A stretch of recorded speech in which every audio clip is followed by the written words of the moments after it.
Alam mo yung ibinuhos mo na lahat ng kaalaman mo dun sa newly hired, yung talagang 100% ha, ibinuhos mo na.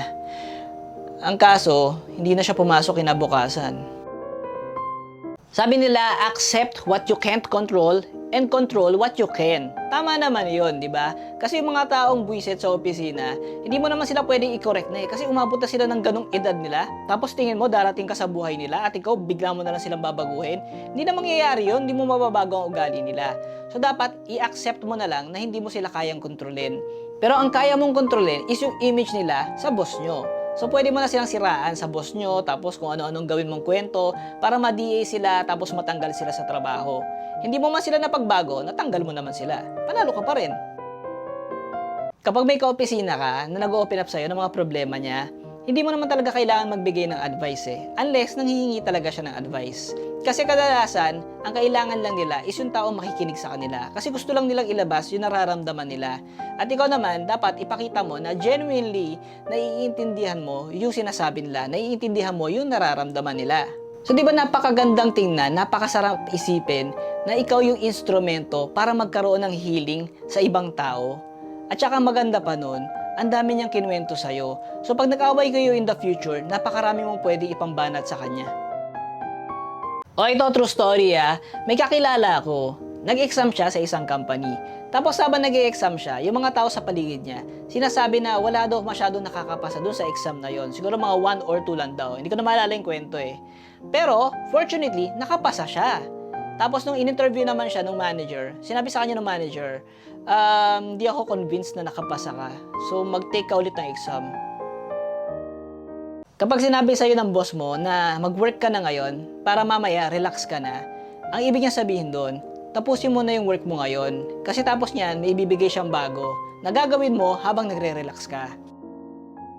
O, daily reminder lang ha, lahat sa work urgent. Ang hindi lang urgent, yung increase mo.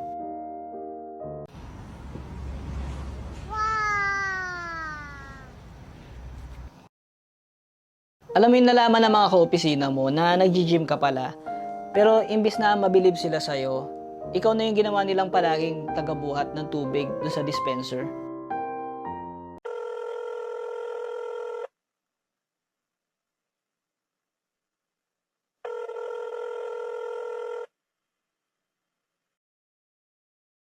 O remember hindi lahat ng artista nasa TV. Yung iba nasa office din, umaacting lang na nagtatrabaho.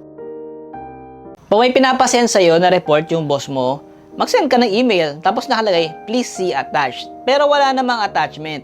Siyempre, ka-questioning ka ng boss mo. Sabihin mo, may attachment talaga yon, baka naharang ng antivirus. And wala ka na rin backup kasi na-clear na yung antivirus yung file dun sa computer mo. So, mapupunta yung sisi sa IT.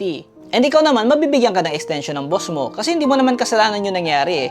Tsaka alam naman ng IT yun na nagsasayang ka lang ng oras. Gusto rin ng IT yun kasi gusto rin naman nila magsayang ng oras. Pag yung BFF mo sa office nagbabalak na mag-resign, i-uplift mo siya para hindi siya tumuloy na mag-resign. Pag hindi na siya tutuloy, ikaw ngayon na mag-resign. Para siya yung maiwan sa office, para siya yung bulihin ng mga kaopisina nyo na pinagtripan nyo na magkasama pa kayo. Sabi nila kapag busy ka daw sa office, mabilis lang ang oras. Ako naniniwala ako doon, totoo yun. Kasi di ba pagdating mo sa office, pag tinignan mo yung sarili mo, fresh na fresh ka pa.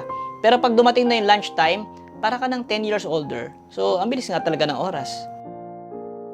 Dapat pag nanliligaw ka pa lang, hindi pa kayo ng babae, 40% lang yung effort na ibibigay mo. Kasi pag 100% agad yung binigay mo nang hindi pa kayo, pag kayo na, tapos medyo bumababa yung sweetness mo, yung efforts mo, sasabihin sa'yo ng babae, buti ba nung nanliligaw ka, ganito yung effort mo, mas sweet ka. O di ba may masasabi pa tungkol sa'yo. At least kung 40% lang bibigay mo nang hindi pa kayo, pag kayo na, 80% na, para lalo siyang matuwa, di ba? Dahil kayo na. Huwag mo ibibigay yung 100%, syempre. Dapat sa ano lang yan, pag may okasyon, tsaka pag nahuli ka, nakasama mo yung kabit mo. Mag-vacation leave ka ng 3 to 5 days, tapos ilagay mo sa out-of-office advisory mo na kung may tanong sila sa'yo, ang tanongin na lang nila is yung teammate mo na si ganito.